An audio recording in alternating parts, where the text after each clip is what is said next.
Thank you for joining us for today's Ipsos virtual roundtable discussion exploring supplier diversity and how our guest panelists, whom you'll meet shortly, are using insights, diversity, and inclusion as sources of innovation. Throughout today's session, you will remain in listen-only mode. However, throughout the webinar, please submit your questions online using the Q&A feature. Time permitting, we'll try to answer your questions at the end of today's session. However, if time runs short, then your question will be answered by email. Today's webinar is also being recorded and will be directly emailed to you. So now, without further ado, it is my pleasure to welcome today's panel moderator, Janelle James, Senior Vice President with Ipsos UU. Janelle, you have the floor. Thank you, Ellen. Thank you to our panelists, and thank you to the audience. We are so excited to host our third annual Black Business Month event, celebrating women and minority-owned businesses today. We have learned quite a bit over the past couple years about this topic and decided to focus on supplier diversity this year as a way to not only demystify supplier diversity, both for brands and for minority-owned and women-owned businesses, but also just to bring some interesting conversation to the roundtable. Super excited that we have titans in industry with us today that focus on various aspects of business, but they all touch on supplier diversity in unique ways. So excited to tap their genius and have them as part of this conversation. As we invited various colleagues and partners to join in the audience today to be a part of this conversation, we also decided to issue a short anonymous questionnaire to better understand and illuminate how executives who also touch supplier diversity are feeling, what their priorities are, what their needs are, what their expectations are. And what we learned was really amazing.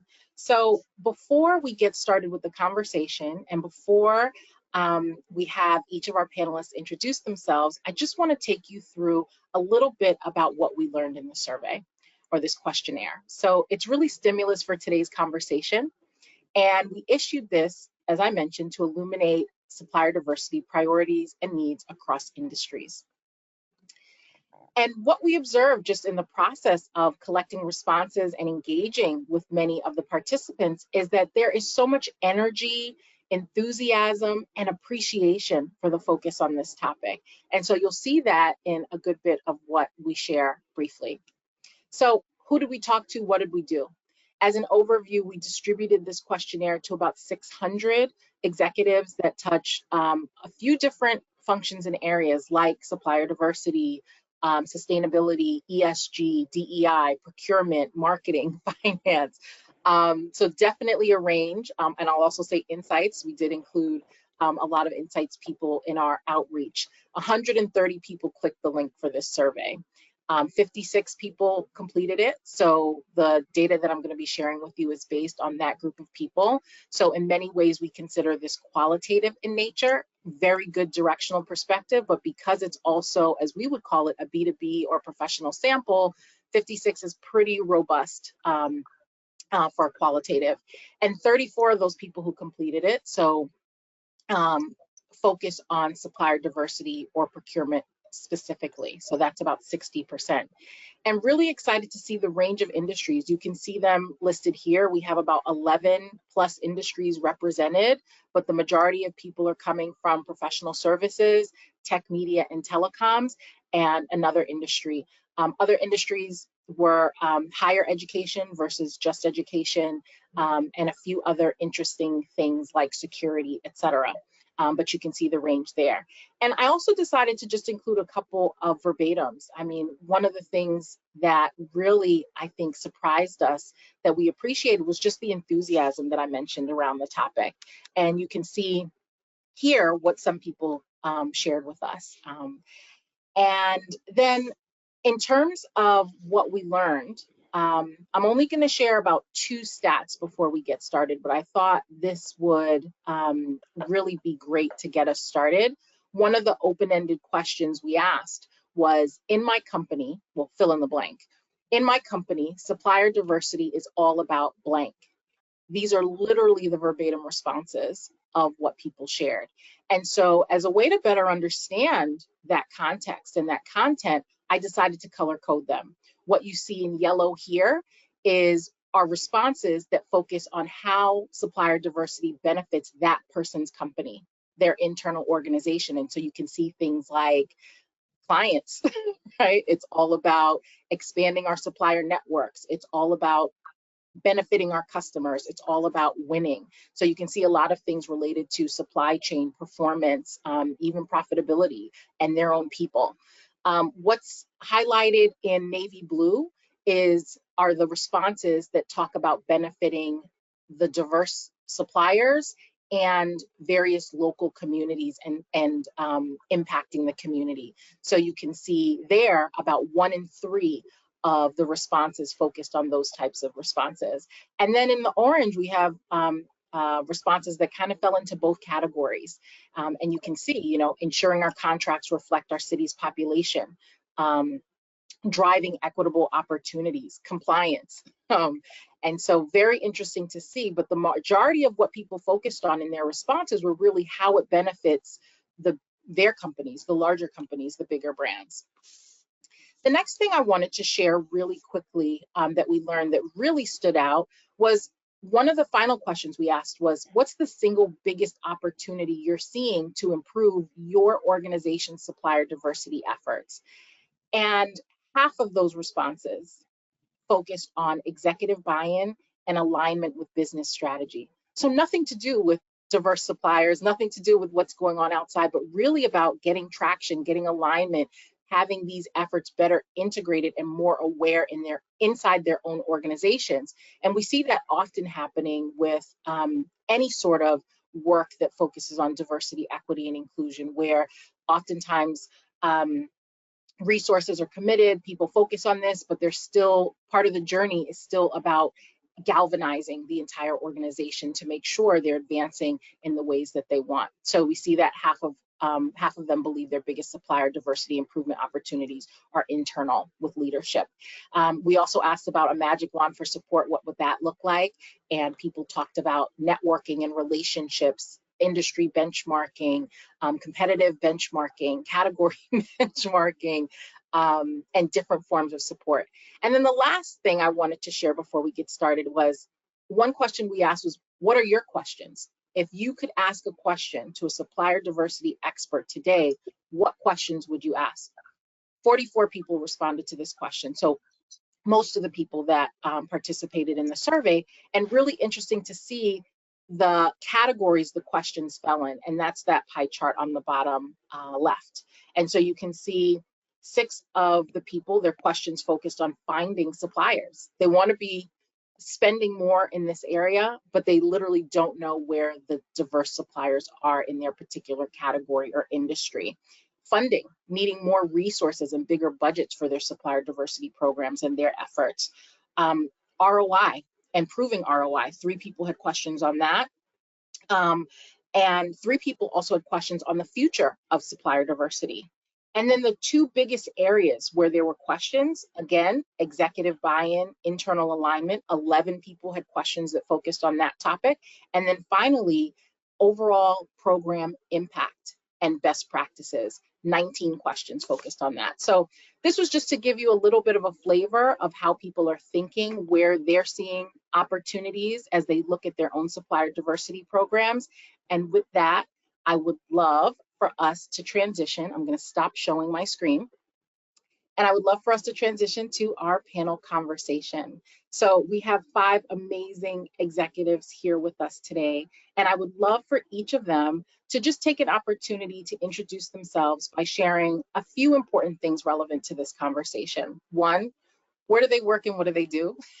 2, how they touch supplier diversity. And 3, if needed, just share a quick example of how you touch supplier diversity and how that comes to life in your work. And we didn't decide this beforehand, so I'm kind of cold calling our 5 geniuses here. So I would love to start with Selena. Thank you, Janelle. And let me just say thank you, Ipsos, and to my fellow panelists for what I know is going to be a very lively discussion about a topic that I'm very passionate about. My name is Selena Cuff. I happen to serve both as the Chief Growth Officer of BCI, also known as Blackstone Consulting, which is a $900 million Black-owned business that employs 9,000 people across the US, the UK, and Germany. And I'm also the owner of a small Black business called Heritage Link Brands, which produces, imports, and distributes Black produced wine out of South Africa. Why this topic is incredibly important to me is because I am a woman of color who is navigating places and spaces globally. And over the years growing up, I just grew a distaste for the narratives that I heard that were shared about me and mine, in all honesty. And it wasn't my lived experience growing up in my neighborhood in Los Angeles, where there were Black doctors, lawyers, professionals everywhere, and entrepreneurs. And so this notion of um, us not having our fair share, which it just always felt foreign to me. And so for the past 19 years, I've committed my life to building Black and women-owned businesses, diverse-owned businesses, in all honesty, so that we can close the gap in ways that hopefully make this conversation obsolete in 20 years. Love that. Kamala, do you want to go next? Sure. Hi, everyone. I'm Kamala, so I'm having a very interesting moment around pronunciation. Yeah, given sorry. You're totally fine. So hi, everyone. I'm Kamala. I work at Lionsgate as the head of inclusive content here. My role is pretty unique in a conversation like this because my team really focuses on helping the studio build a more diverse and inclusive film slate. And that's really everything from working closely on the creative side, the scripts that we're developing, the films that we're acquiring, how are we thinking about inclusive storytelling throughout that pipeline, but then also working closely on the marketing side and helping our marketing teams build inclusive marketing campaigns.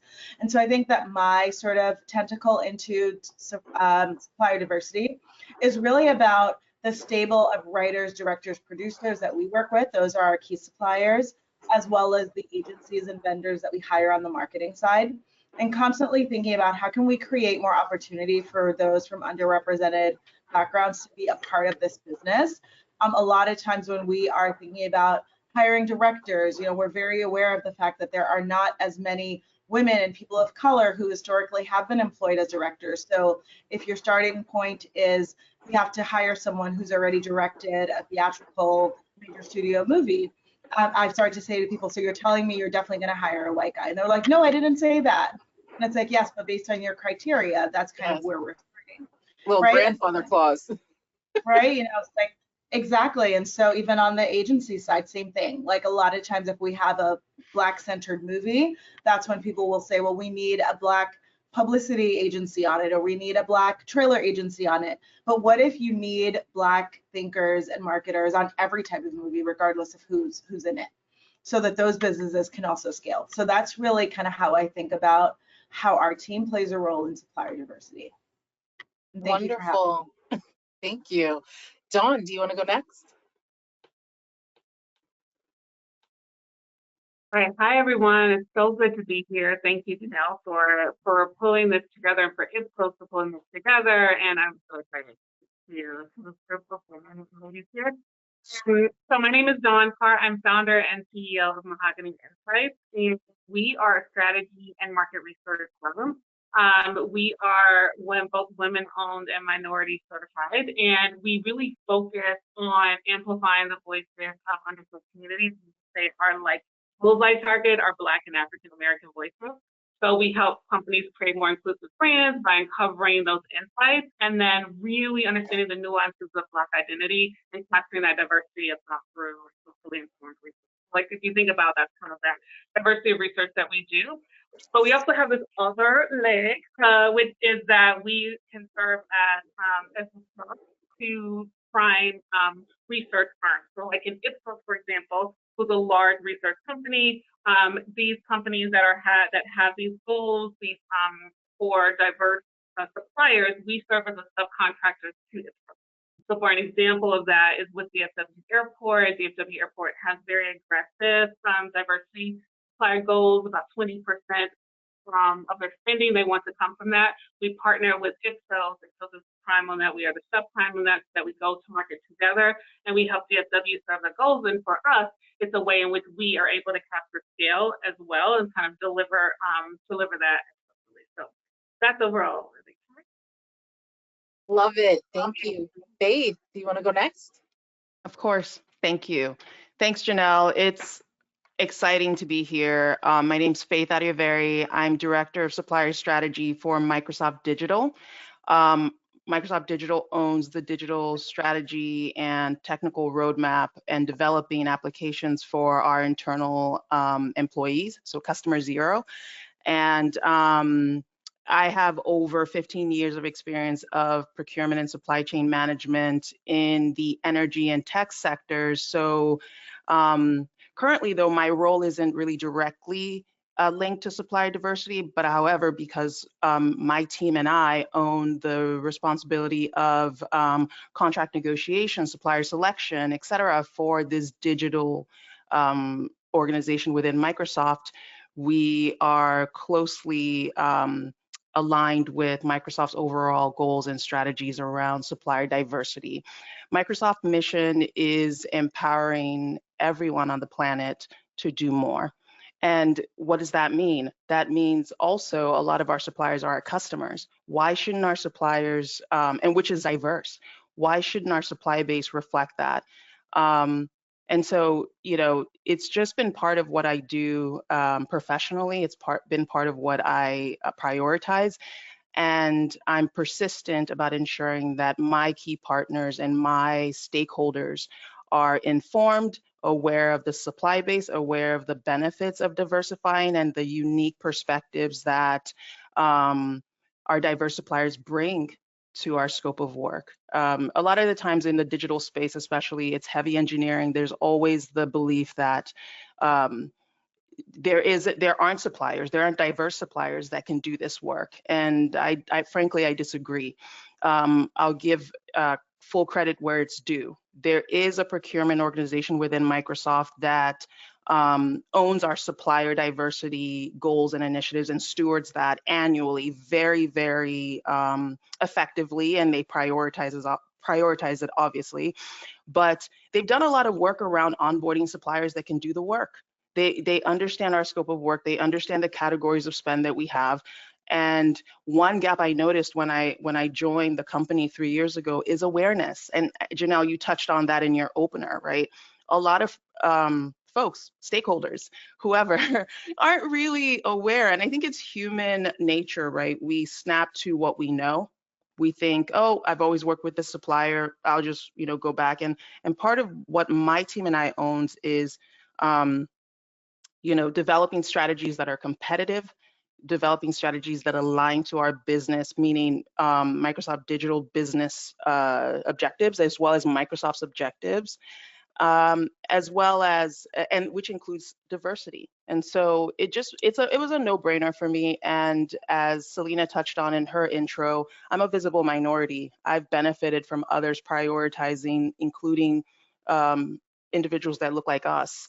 And for me, it's just a natural desire to do the same, not only in my work and my personal life, and there's always benefit in that. And so I try to push that and ensure that that's clear and part of what I do in my work.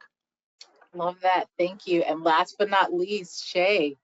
Hello, everyone, and thank you to the Ipsos team for having me amongst this esteemed panel. This is fantastic. I'm so excited, and thanks to everybody who's taken the time to attend to hear this conversation. My name is Shay Mustafa, and I am the SVP of Business Communications and Sustainability for Reynolds American, which is a part of the global BAT group. We are a large tobacco manufacturer.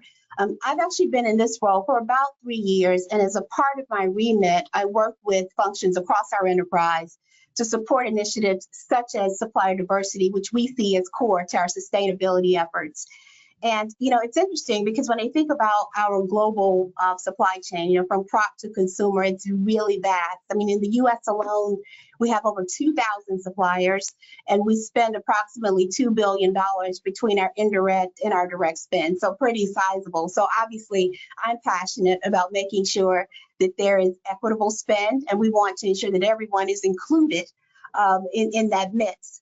I think the other thing that's important to note, and it was interesting in the survey results, Janelle, about executive buy-in and alignment with business strategy.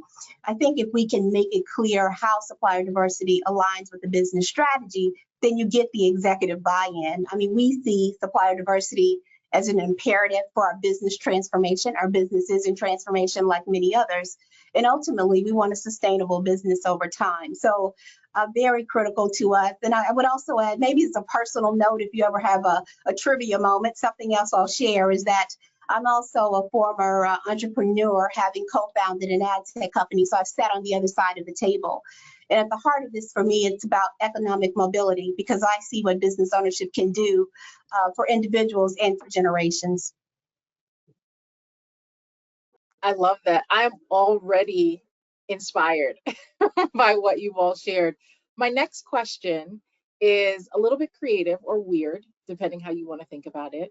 I would love for each of you to share a nickname, but not any old nickname. I want you to share your supplier diversity nickname that tells me and the audience what your priorities are when you were touching and doing and thinking about the work of supplier diversity. Kamala, do you want to get us started? Did I do it again? Kamala. Yep. It's because those two little girls did the instructional thing, and it's now lodged in my brain. So they did what they were supposed to do, and I told everyone that I'm happy to answer Madam President once we get it done. So don't you worry about it. Sorry. So I love this question. So mine is the gate opener. So gate opening is something that I've always been really intentional about, and joining a studio where we are often described as the gatekeepers, I try to remind people that, like, if we are gatekeepers, that means that we're also gate openers, but not everyone thinks about the reverse of that, that like the job isn't only to keep the doors closed and keep the people that are in and the people that are out. If you know how to, operate the door, then you can also open the door. So gate opener would be mine. Love that. Shay, what's your nickname? Yeah, I'm going to go with the Transformer. Our company, Reynolds American, has been around. Next year will be 150 years. So you can imagine that there is, we're in the sea of change. So there's lots of transformation that we need to accomplish. And I think supplier diversity is core to that, because innovation is at the heart of that. So for us, I think it's all about transforming. So I'm going to go with the Transformer. Wonderful. Selena, what's your nickname?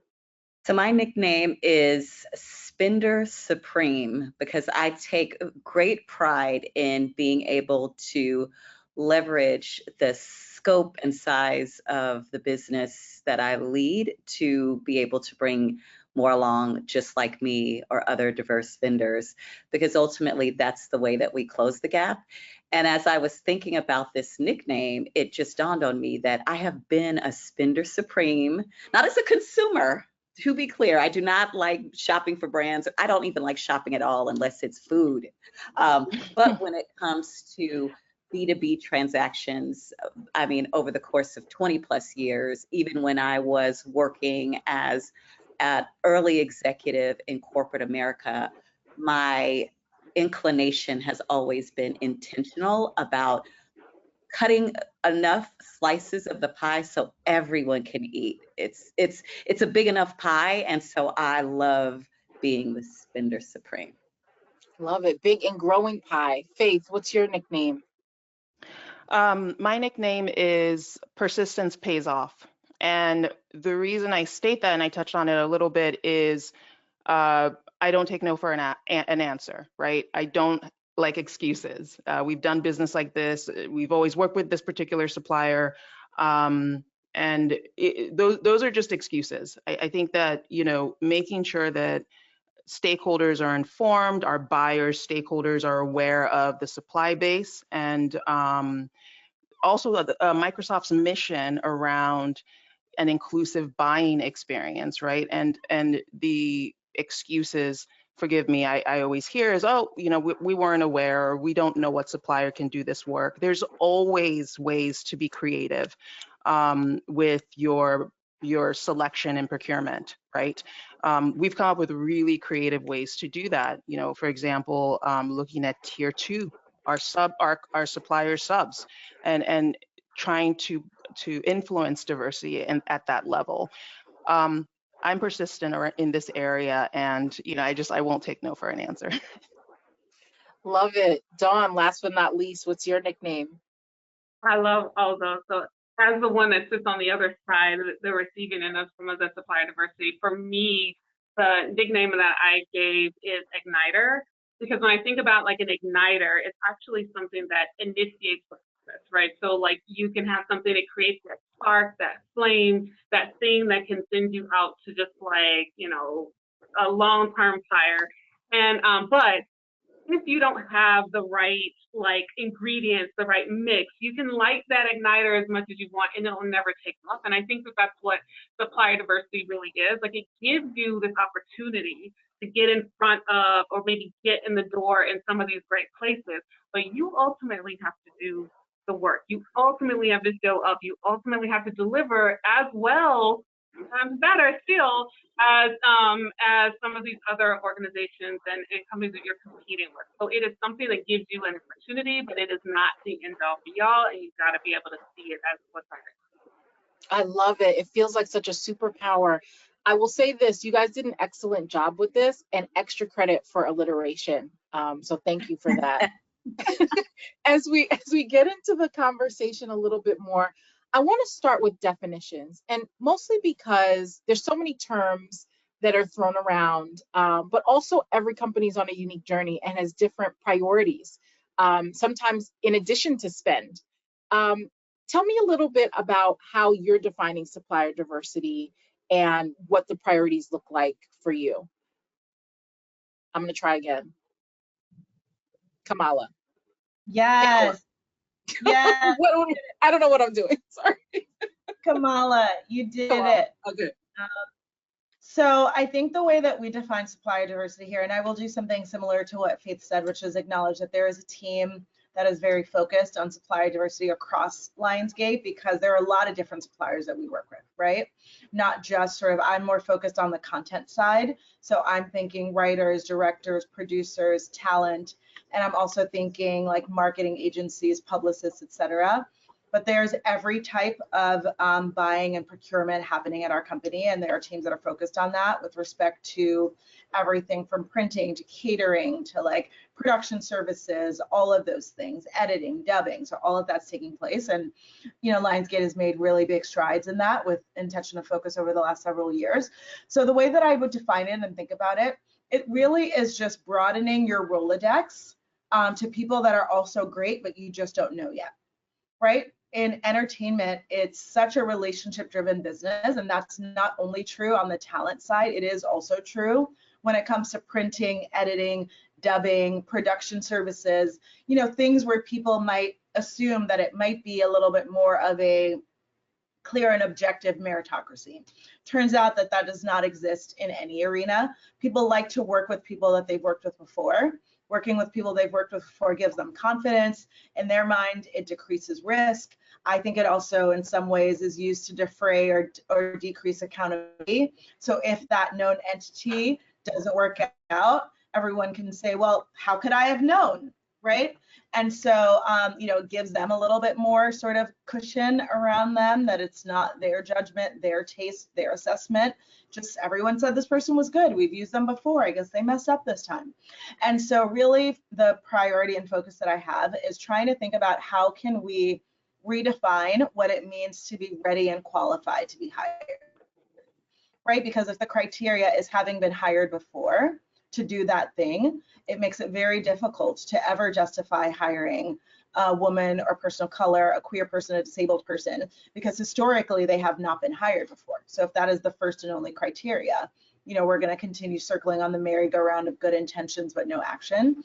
And so constantly thinking about, like, if I want to advocate for someone as a director, but they haven't directed a studio movie before, I have to be able to articulate a different way to describe that they are ready and that they are not a risk inherently. So is it sort of looking at their short films? Is it looking at their episodic and television work? Is it sitting with that director and hearing how they break down the story? Is it figuring out apprenticeship opportunities? So there are just a lot of different things that we've done. You know, we've partnered with the marketing team recently on something as simple as like, you know, certain types of roles that exist on set, right? And without naming the specific movie, I will say there was a specific role we were trying to fill, and there was, you know, there was a lot of reasons why you would have expected and wanted to see a Black person occupy that spot, right? Or making sure that we have BIPOC candidates on the list. But because it's a new area, not many BIPOC folks had done it before, right? And so we had that conversation very openly and talked about, could we develop an apprenticeship program then to then be able to use someone who has done it, have them help to train someone who hasn't done it, so that on a future movie, now that is a person that has done it and can be the lead, right? So to Faith's point about being persistent, like no is just a stop on the journey to yes. No is just another word. No has no power unless you give it power. And so no just means, all right, we're on the road to negotiation. So what can we do if we can't do this?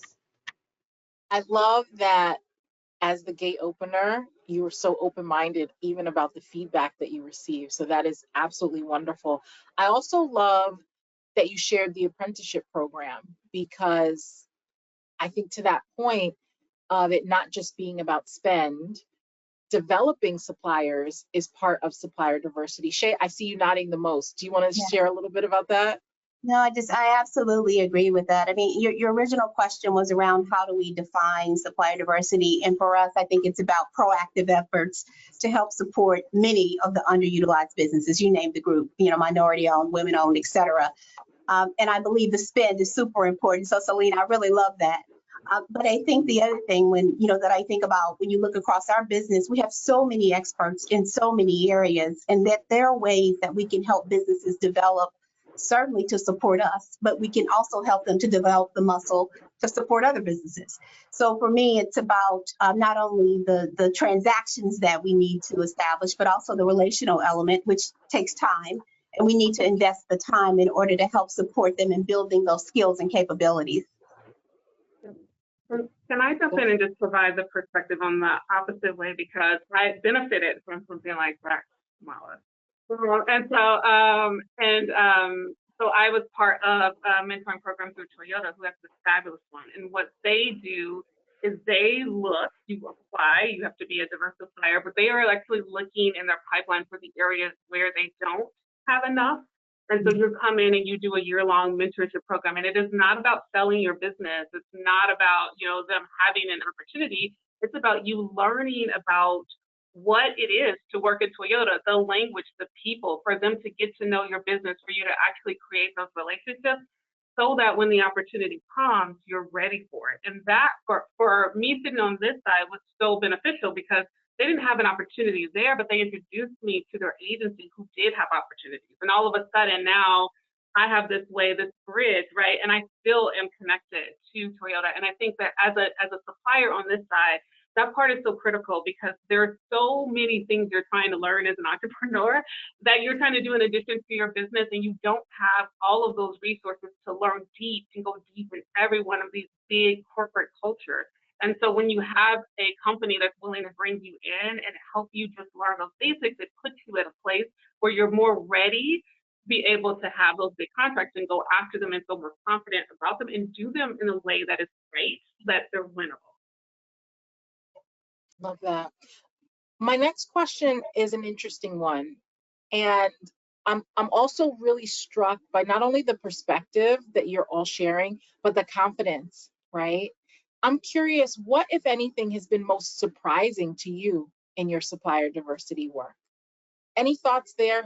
Things that maybe you didn't anticipate, or things that maybe you anticipate would move more quickly? Selena, I saw you nod first.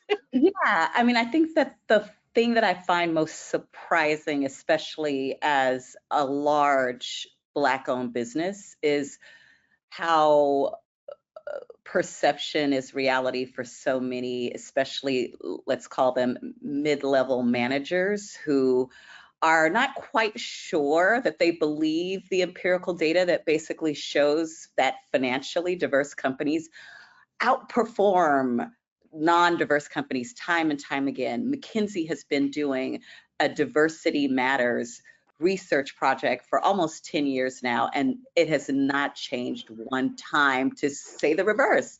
So I'm always surprised by the fact that when convenient or inconvenient, how little the data matters for some people when looking to fulfill on their company's respective supplier diversity goals.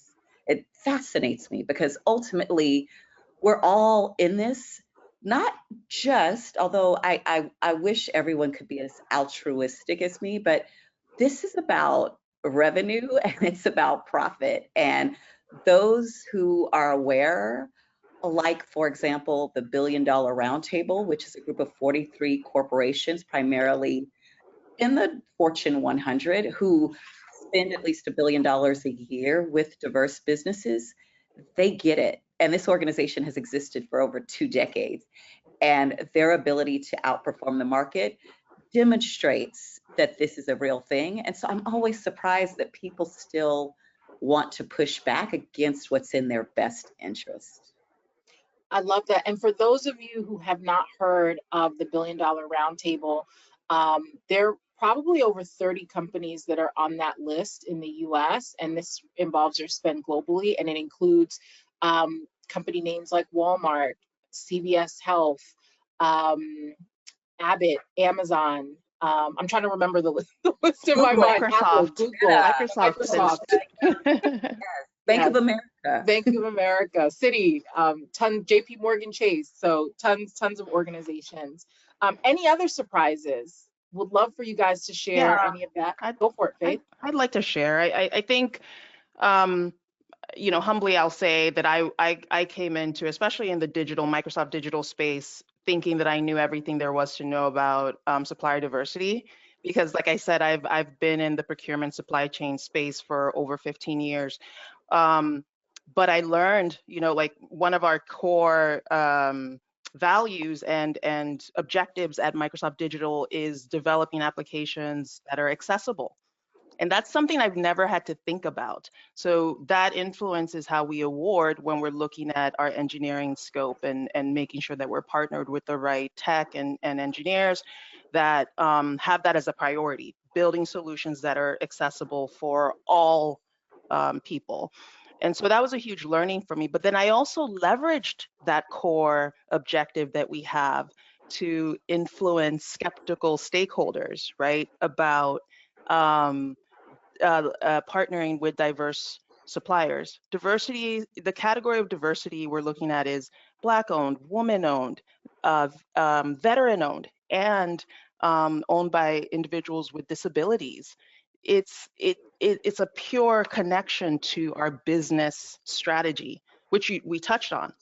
I think folks don't step back and really think about how this program and this initiative really is tied to business value.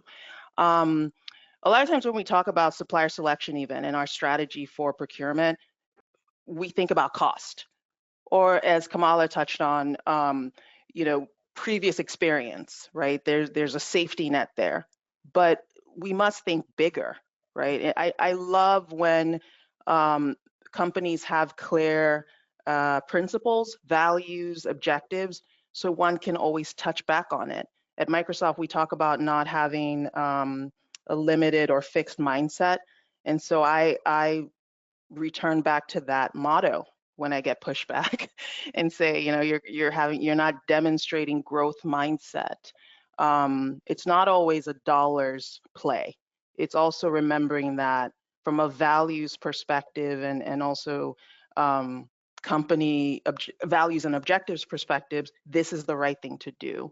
So yeah, that was surprising to me. I think the accessibility piece but it also allowed me to tie it back and make it clear for skeptical stakeholders the importance of this. Janelle, Go for it. I wanted to build on this because I think for me it's about principle and practice. So I'll say in principle that we have pretty strong alignment around our company around the importance of supplier diversity. And in fact, our company values, we talk about, and I think we live trying to be truly inclusive, et cetera. Specific to supplier diversity, when you get to practice, there are challenges with big companies, with a big multinational that just make it tough.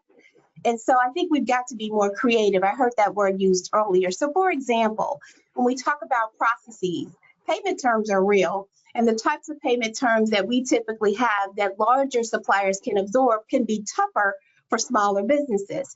When we talk about costs and efficiencies, which Faith just touched on, that is real because ultimately my business owners have bottom line objectives. So how do we think about that? And I think also just from a scale perspective, how do we find solutions that allow us to source diverse suppliers, but make sure we can meet the scale mandates of our business? So I'm not posing these as excuses, but they are real challenges in practice that we're trying to continue to work through. No, I love that because what I think you outline as well is some of the challenges that people have mentioned even in the survey with regards to internal alignment. Like the principles are there, right? But the everyday practice, how do you get around the nose and the like? And just to build on what you shared, Faith, I love that even after 15 plus years in procurement, what you shared is that you're still learning and you're still seeing ways Definitely. to optimize the process and incorporate different aspects of diversity. And it hasn't come up yet, but Selena, I want you to talk a little bit about the partnership that BCI has with people who are blind and low vision. If you can tell us a little bit more, because I think it's a really nice connection to what Faith shared. Sure. And in some ways, this allows me to indirectly answer the question of how we defined supplier diversity, which for us is really the economic empowerment of the ecosystem. And as a professional services firm that is very focused on quality of life services, that includes janitorial, security guard service, and food service, the vast majority of our employee base is in the front line. And so it's incredibly important that we're not only thinking about diversity from a vendor perspective, but since the majority of our employees are frontline and also happen to be Black and brown, we're thinking about their outcomes so that we can deliver the very best of service that we do day in and day out. And a lot of that has come from leaning into diversity in a way that people just aren't even thinking about it. So let's just take, for example, our food service operation. Today, we are the largest food service provider to the US military. That means that we're serving close to 200,000 meals a day to soldiers, as well as to the NSA and alike. And what we learned, and I can't take credit for this, I have an incredible boss by the name of Joe Blackstone, who founded this company 33 years ago. But each and every food service operation that we put forth on the Department of Defense side, which is the vast majority of our food operation, we do in partnership with legally blind vendors. And what that means, not only for that community, but also for the contributions that we are able to give to the total ecosystem, is again, creating a bigger pie that has slices that touch a variety of individuals and oftentimes the most underserved, underutilized groups that oftentimes people just don't even think about how they go about their day-to-day business. And so by leaning into diversity in ways that people aren't thinking about, we're also able to just prove that we're the better solution, largely because for someone to have the courage to start a business, or dare I say even a diverse vendor, continuously operate a business for 30 plus years, you've already had to be better than everybody else. And I jokingly tell my children who are 10, 16, and 18, you have to be ready to know how to do a backflip, a cartwheel, double dutch, and carry 2 eggs uncracked if you are Black in America. And I know that's heavy and that's weighty, but the thing about humanity is that we can always rise to the occasion. And that's, again, why we lean into diversity as a point of differentiation, largely because we read the data, we absorb the data, and we know that it allows for us to be more nimble, more agile, and also more innovative in the way that we show up to do business day in and day out. I love that because, you know, some of the ways that we talk about diversity and inclusion of people who are under-recognized, marginalized, and underrepresented is when you are at the margins of society, you are dealing every day with the failures of the system because the system was not created for you. And so every day you have to rise to the occasion in a way that people who the system was created for don't have to think about. So if you are lower income, if you are a person with a disability, if you are a person of color, if you are a woman, the reality is you have to be more resilient and adaptable and flexible. And this comes through in those businesses. John, did you have anything you wanted to add about surprises in your work? So I think I was saying this before that I feel like there's this kind of myth when you are an entrepreneur sitting on the other side. And part of it is that it's really, really hard to be certified or get your diverse certification. And the other part of that myth is that once you get certified, it's really easy to get, because you hear all of these talks about, we've got billions of dollars, $1 billion roundtable, there's 30 brands or 30 companies out there, there's all this money, and also people can't find the diverse suppliers. So you're like, I'm over here and I can do it, and so give it to me.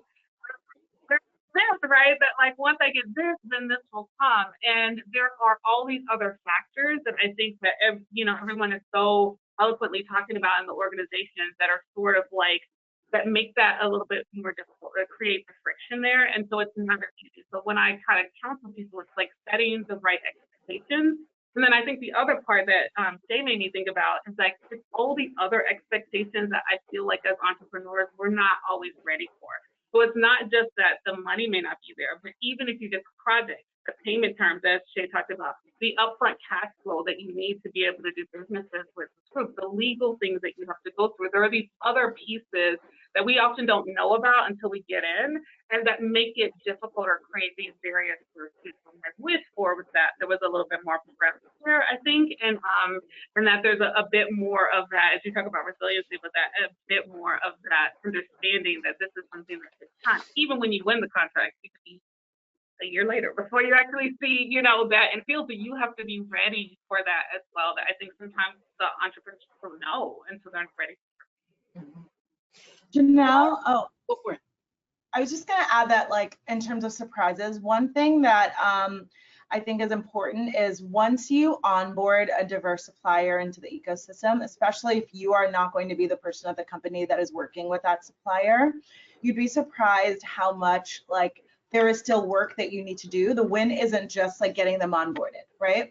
Because what I've seen sometimes is that you can have a very leaky funnel where like you're recommending vendors, the teams that you're recommending them to are hiring them, and then you circle back with them 6 months later and you ask, oh, are you still working with that vendor? Oh, it didn't work out, right? And so, getting under the hood in advance and being sort of riding sidecar with them, I think like is very important, because sometimes because they are so used to working with the companies and agencies and people they've worked with before, they don't realize that they've developed a shorthand with those players that they're expecting new vendors to know. And if they don't already know that, then it's not working out. They're just not picking it up fast enough. Or sometimes, like, I've watched people sort of give feedback to vendors, and I'm like, this feedback is completely unactionable, right? I would not know what to do if you're essentially saying do it better, right? But when they talk to the vendor they've worked with for 20 years, that vendor might know what do it better means, because they've known like what better looks like for you, right? And so sometimes I think it's worth pointing out for people that do supplier diversity work, or even people who are just like, they don't do that, but they are often recommending people for people to hire and work with, is ride sidecar with the person who's actually going to be managing that vendor for at least a little bit of the way, and connect with that vendor on the back end and be like, how do you feel about the feedback you're getting? How do you feel about how it's going so far? Because sometimes you can get that first engagement and then you don't actually develop the repeat business that you think would sort of naturally sort of like automatically flow from it. And then it can become a disincentive to that person and them hiring a diverse supplier again. So they're like, I tried it and it didn't work.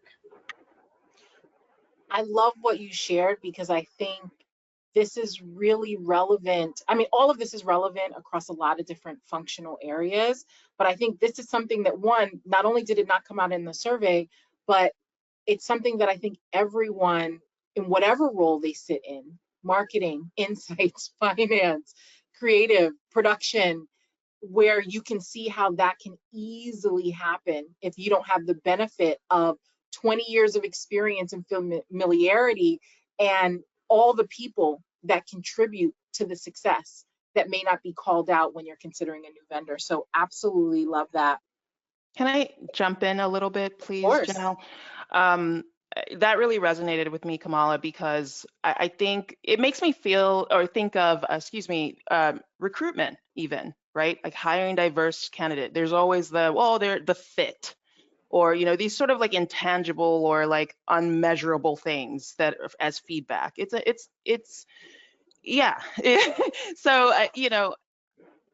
again, I want to give credit to our procurement organization. I think they do a fabulous job to put policies in place because, as Shay touched on, we're still operating to, business priorities, right? Like we still are trying to meet our revenue targets, et cetera.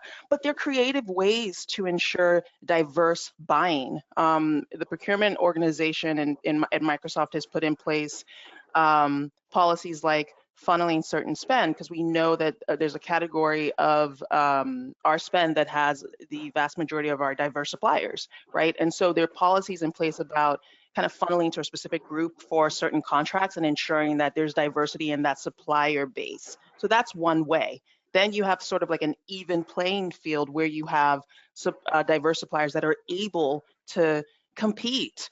There's also supplier fatigue when you have RFPs or competitive bids and they're losing over and over, right? Like after they go through what Dawn explained of getting certified and getting onboarded, and then, the losses and the amount of money it takes and resources to respond to these RFPs and provide proposals. Companies have to prioritize doing a retro and looking at ways to facilitate success. It's not just about onboarding diverse suppliers. It's periodically having a team like we do at Microsoft that, and I'm not trying to oversimplify. It's been years in development, right? But pausing and doing a retro and having clear metrics to see where the opportunities are, what kind of policies and programs we can put in place to enable, right?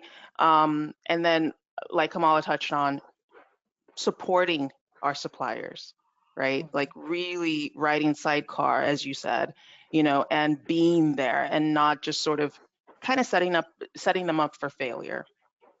I love what you mentioned about fit. And I also love the analogy to recruiting and retention from a talent perspective, because it is something that I think a lot of people can identify with. And I also want to share something. A few years ago, I was listening to a podcast that a Harvard Business School professor was on, Frances Fry, and she talked about fit being such a vague term that so many companies use to like escape actually being diverse in their hiring. And her recommendation was sit down with your hiring teams and come up with the 5 factual, objective things that are laddering up to fit. And that feels like a really good piece of advice in this scenario as well, because what fit could mean for a supplier, a collaborator, a partner can mean so many different things. And to your point, Kamala, I'm sure there are tons of people that don't take the time to figure out what that's actually laddering up to and just saying it's not working. Janelle, I just wanted to insert one more thing that of course somehow helps people figure out what fit looks like. When corporations insert specific measurable goals around the level of spend, the number of diverse hires or vendors that they use, and it ties to things like performance bonuses or ratings, somehow people figure it out. And so I just think that what gets measured is what gets done. And we're not talking rocket science here. It just really takes some intentionality about setting goals and being very thoughtful, to the point that you made earlier that Frances Fry had referenced in her podcast. Got to have the objectives outlined so there can be no excuses to face point. No, there is no such thing as no. I love that. We only have a couple more minutes. This has went by so quickly. So I have two more questions. The next question is, it is not lost on me like how multifaceted each of you are, right? In each of your titles, there are at least two things that you're actively doing. And then there's so many other things. And it's not lost on me that you all are very entrepreneurial. Either you're actual entrepreneurs or on the side, or you're entrepreneurial in the work that you do. Can you tell me a little bit about how maybe an entrepreneurial mindset has been really helpful to the work that you do in this space? Shay, I saw you nodding first, so I'm going to start with you. Yeah, I'll be brief. The term that I use is entrepreneur. And essentially my goal is to drive change from within. And I think after having co-founded my startup and then coming back into corporate, man, I am tough. Like resilient is the word. I think for me, it's around being persistent as described, but also looking for opportunities and empowering the teams around you to go for it. And so for me, I'm really passionate about this space. I'm actually preaching entrepreneurship now. For those of you who are sitting in corporations, we can do it. You can move the machine. It can happen. Love it. Any other thoughts on the many roles that you play and sort of being an entrepreneur in this space to advance supplier diversity? Kamala, I mean, to think that you're also taking the time, all the things that you do, you're also taking the time to ride sidecar is like amazing. Do you want to share a little bit more about like the hats that you wear? Sure. I mean, I think all of us wear multiple hats, to your point, and part of it is that because, like, you know, there's your sort of scope of work or scope of role as defined, and then there are the things that you are just passionate about. There are the values that you have. There are the things that you bring with you. And so, like, as a Black woman in an industry that still is, you know, deeply underrepresented when it comes to Black women in leadership positions in our industry and in creative positions, I'm constantly thinking about how can I get more of us here, and more of us looks like, yes, more colleagues, but also more vendors. We need more greenlighters. We need more all those things. So that's just always in my head, and I'm sure that it's similar for a lot of the other execs on this call and entrepreneurs. And so I think that, like, to an earlier point you made, Janelle, because when you come from a marginalized or underrepresented background, to have arrived where you have been an entrepreneur and an entrepreneur every step of the way, because you are always creating a seat that, even if that role existed, didn't exist exactly the way that it exists with you in it, because you're going to do it differently. So we're constantly creating the thing that is new. So telling other people that, like, new is good and, like, disruption is good, I think, like, that is a core value for me, because if people love the status quo, they won't love me. But if they like innovation and doing new things and disruption, then, like, that gives me a better shot in both the initiatives that I'm doing, but also the career that I'm trying to build. I love that. We may have negative 1 minute left. What's your one piece of advice? You can either underscore something you've already shared or share something else. What's your one piece of advice that you would give to a person who is trying to figure out a supplier diversity program, advance a supplier diversity program, be part of a supplier diversity program? Faith, what's your one piece of advice? I'll just repeat, the nickname I shared earlier: persistence pays off. I think, it's just keeping your eyes on the prize and leveraging all that we've talked about already. I want to try to be concise, but just persistence. Love it. Selena, one piece of advice. Sure. There is an organization that I would encourage those who really are serious about this and finding suppliers, which is always, I don't know where to find them, or finding those corporations that are looking to expand their diverse spend, is Bridge to Technologies, B2T. They are an incredible nonprofit that exists to close the gaps that we know that exist. And it's founded and led by an incredible human being by the name of Eric Kelly. And each year in June, he partners with NASDAQ to throw the Global Intellect Summit. And I think it will be in its 5th year next year. It's already passed this year. But every year, this is the focus. What are the things that we need to do to close the gap? Who are the connections that need to be made? And the platform is the lived execution of all of this incredible brain trust. Love it. Dawn, what's your one piece of advice?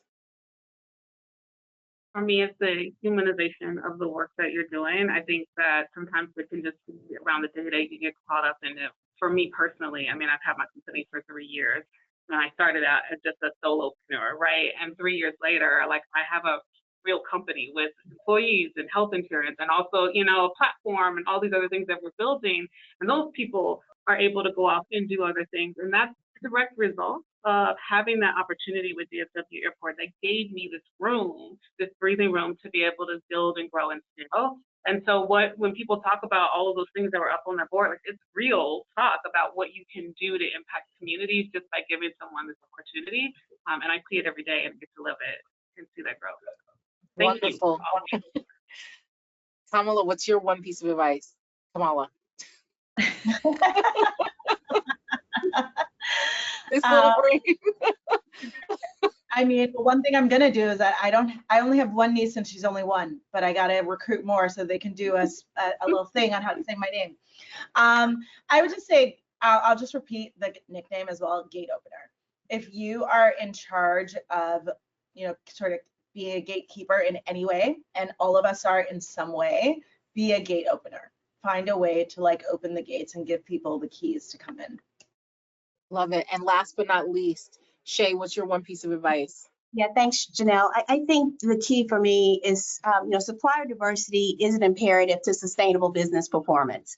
So it is about aligning to the business strategy. So to other major manufacturers out there, it's certainly about awareness and finding those diverse suppliers, but also I think what I take away today is also investing in the readiness of those suppliers, and it can be done.